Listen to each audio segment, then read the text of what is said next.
Привет, друзья! Мы решили отправиться на самый край Армении. За несколько дней мы пересекли Воеводскую, Синикскую область, изучили города Джирмук, Горис и Капан, полазали по пещерному городу Ханзарес, увидели жемчужину армянской архитектуры Татевский монастырь и крылья Татева. А еще мы добрались до самого южного города Армении Мигри и армянско-иранской границы, самой красивой, на наш взгляд, границы Армении. А как бонус посмотрели с высоты птичьего полета на заброшенный советский аэропорт на самом краю Армении.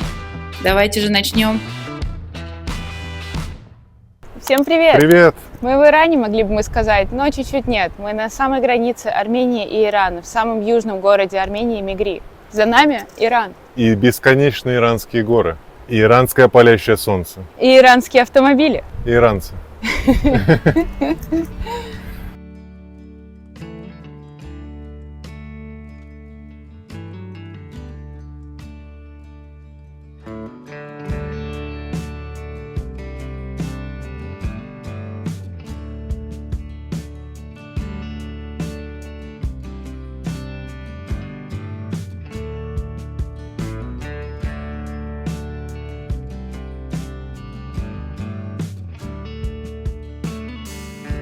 Вот мы и добрались до самого далекого, самого теплого и самого южного города Армении.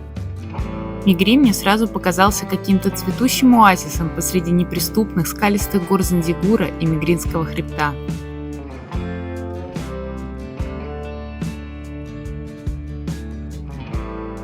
Этот приграничный городок с населением чуть более 4000 человек расположился на высоте 610 метров над уровнем моря на берегу одноименной реки Мигри, притока реки Аракс.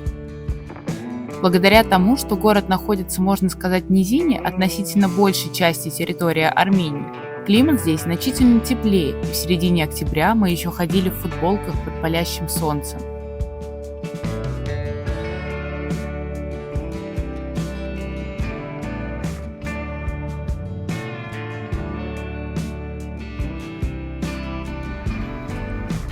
Нашего хозяина гостиницы прям огромный сад, и здесь растут вообще всевозможные фрукты, хурма, киви, виноград.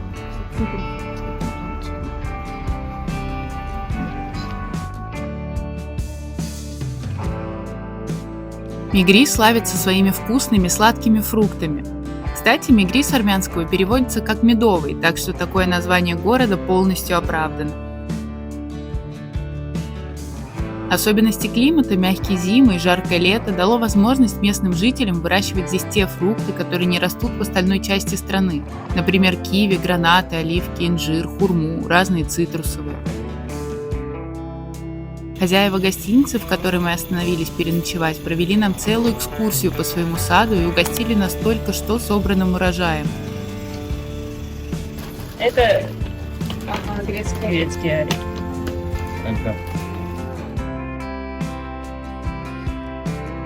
Кстати, с гостиницами в Мигри все очень грустно, поэтому оставлю вам на всякий случай место, где останавливались мы.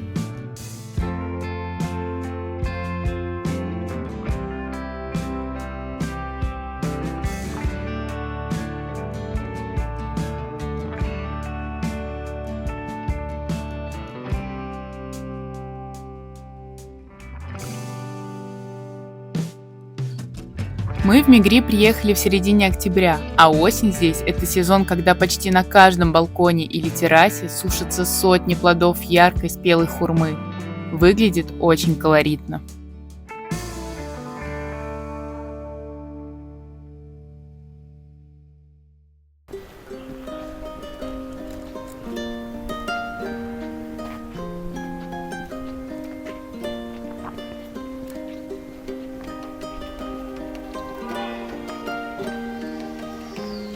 В Мигри в основном малоэтажная застройка, вот как вот эти домики, но есть 3 девятиэтажки, на которые ориентируются все местные. Если они хотят что-то найти на карте или кому-то что-то объяснить, они такие: так, вот 3 девятиэтажки, теперь сейчас найдем все, что необходимо.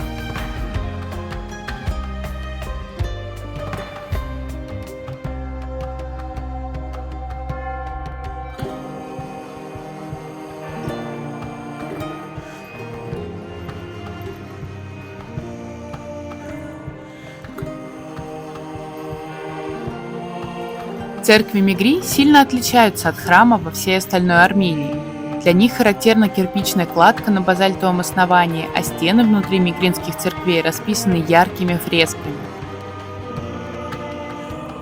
Храм Сурпа-Стоцацин, или Церковь Святой Богородицы, расположен среди жилых домов большого района Мигри, Мецтаха. Он был построен еще в 1673 году, но, что удивительно, расписали его только в 1844.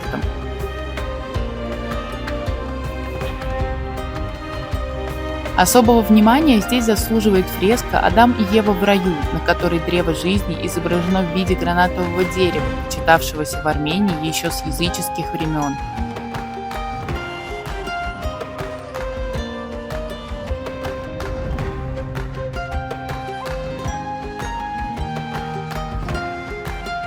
Раз уж я упомянула район Мецтах, то стоит сказать, что Мигри делится на два района – Большой Мецтах и Малый Покртах. Покртах является самой старой частью города, где проживает всего 65 семей, и с 2005 года он был включен в список армянских культурно-исторических памятников.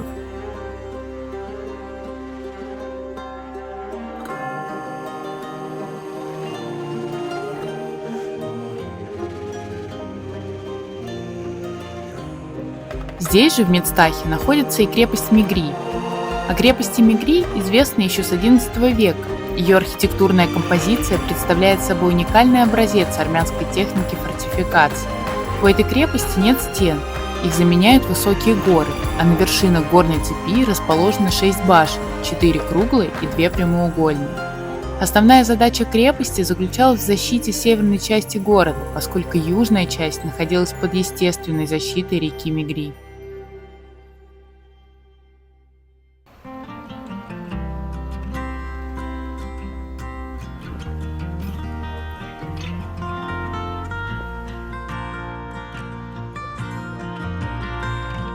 В одном из районов, в самом центре, находится такое потрясающее здание. Это здание научного центра эстетики имени Генриха Игитяна. Здесь деткам прививают любовь к эстетике, любовь к искусству. Они здесь рисуют, занимаются музыкой. Пойдемте посмотрим, что там есть.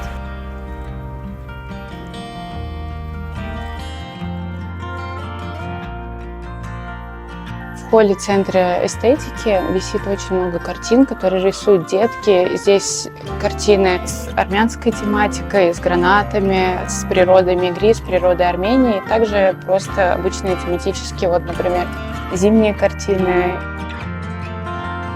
На самом деле очень удивительно встретить такое учреждение в таком месте. Очень талантливые дети, они... Только посмотрите, какие картины они рисуют. Далеко не каждый хороший художник сможет так нарисовать. Больше всего меня поразило, что дети здесь делают самые настоящие ковры. Просто посмотрите. Но вот здесь мой любимый. Это гранат.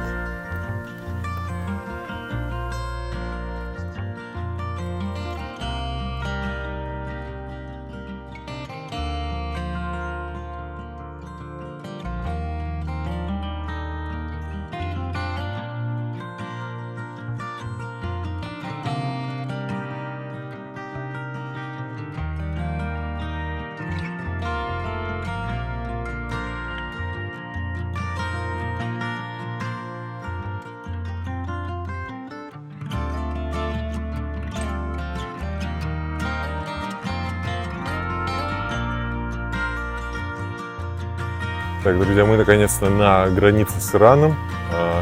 К сожалению, нас дальше не пустили. Пограничники сказали, что туда могут проехать только граждане Армении, а граждане других государств, к сожалению, не могут. Поэтому мы остановимся здесь и покажем вам Иран с этой стороны.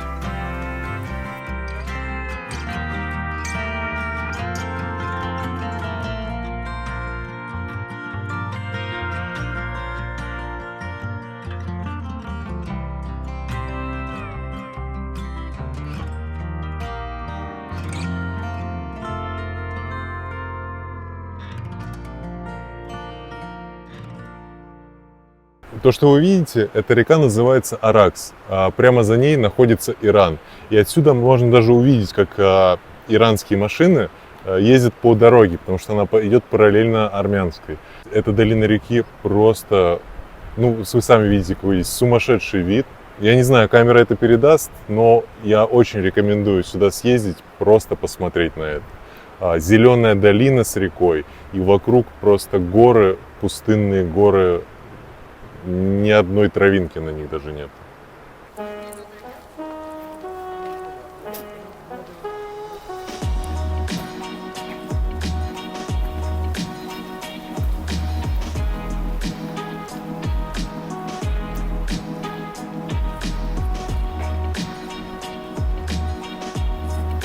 Невероятная красота. Гранатовый сад, граница, река, скалы – это что-то потрясающее.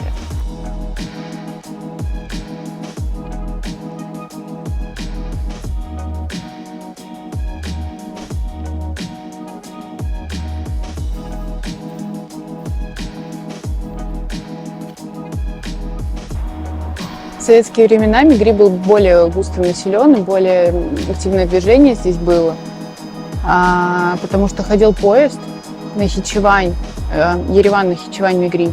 Вот. Но, к сожалению, после распада Советского Союза и Азербайджанско-Армянской войны границы закрыли и транспортное сообщение прекратили.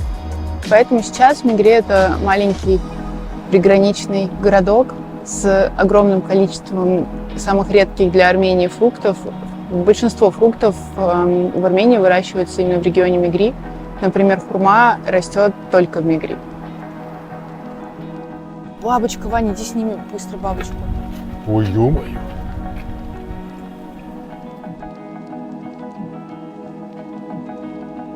В Мегри у нас была целая фотоохота на бабочек, не очень удачная, к сожалению. А все потому, что окрестности города известны как Prime Butterfly Area. Здесь обнаружен целый ряд редких и находящихся под угрозой исчезновения видов бабочек. В 7 специально выделенных зонах обитания можно увидеть более 140 видов. Кстати, пишите в комментариях, если знаете, что это за бабочка.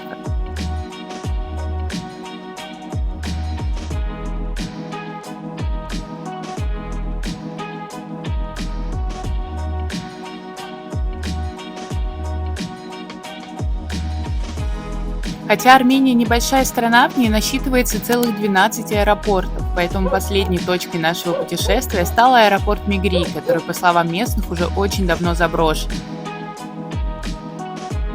Информации в интернете о нем крайне мало, лишь пара статей на армянском языке и история его строительства, а история довольно-таки интересная. Решение о строительстве аэропорта в Мегри было принято еще летом 1972 года. После долгих и сложных поисков подходящего места среди горного рельефа было решено строить аэропорт неподалеку от Агаракского медно-молибденового комбината на высоте 1204 метра. За 15 лет строительства для подготовки местности было насыпано более 35 миллионов кубометров грунта, что делает аэропорт Мегри рекордсменом в этом плане.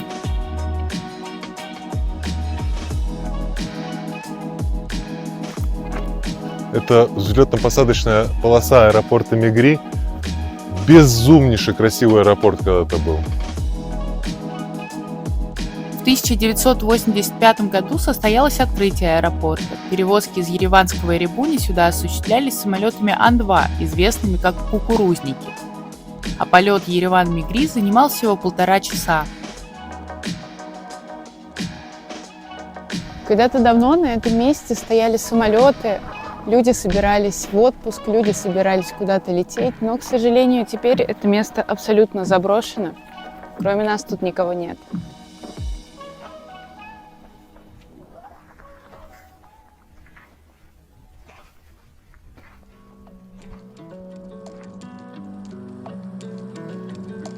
Сегодня здесь сохранились лишь память о временах, когда воздушные пути связывали даже самые удаленные уголки страны и пары добрейших собачек-охранников.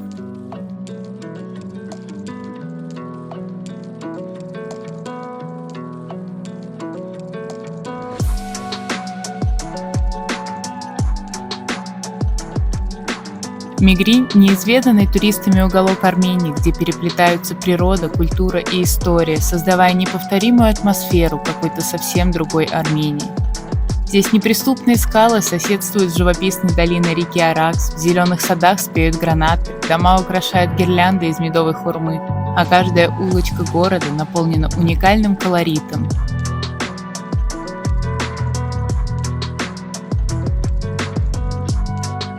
Вот и подошло к концу наше большое путешествие. От суровых гор Джурмука мы добрались до медовых долин Мигри. Это было невероятное погружение в древнюю историю, уникальные традиции и великолепную природу Армении. Путешествуйте, узнавайте новое и никогда не бойтесь ездить туда, где не бывает других туристов. Я очень надеюсь, что мы смогли вдохновить вас на собственное путешествие по этой замечательной стране. Подписывайтесь на канал и ставьте лайк этому видео, ведь дальше нас ждут новые приключения.